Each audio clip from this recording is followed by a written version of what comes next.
Le Verbe fait chair. La petitesse a été assumée par la majesté, la faiblesse par la force, l'asservissement à la mort par l'immortalité. Et pour payer la dette de notre condition humaine, la nature inaltérable s'est unie à la nature exposée à la souffrance. C'est ainsi que, pour mieux nous guérir, le seul médiateur entre Dieu et les hommes, l'homme Jésus-Christ devait, d'un côté, pouvoir mourir et, de l'autre, ne pas pouvoir mourir. C'est donc dans la nature intégrale et complète d'un vrai homme que le vrai Dieu est né, tout entier dans ce qui lui appartient, tout entier dans ce qui nous appartient. Par là, nous entendons ce que le Créateur nous a donné au commencement et qu'il a assumé pour le rénover.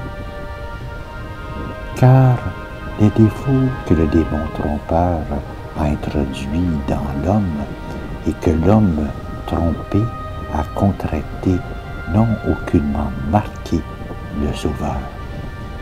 Aussi, bien qu'il ait accepté de partager les faiblesses humaines, n'a-t-il pas participé à nos fautes? Il a pris la condition de l'esclave, sans la souillure du péché. Il a rehaussé l'humanité sans abaisser la divinité.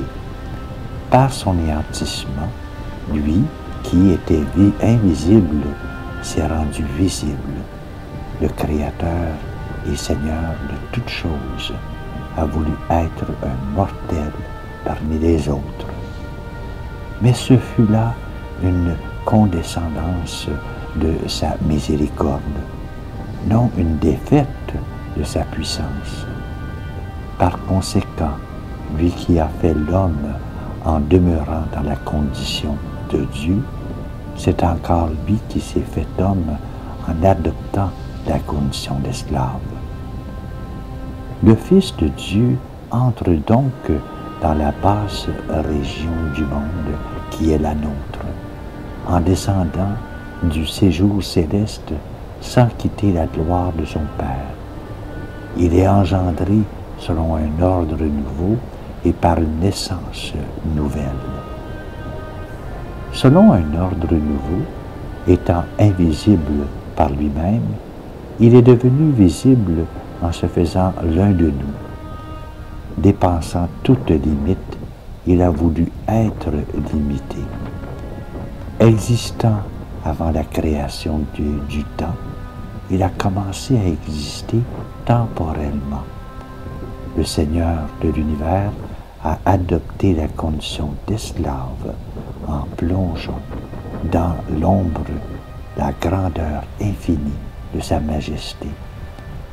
Le Dieu inaccessible à la souffrance n'a pas dédaigné d'être un homme capable de souffrir.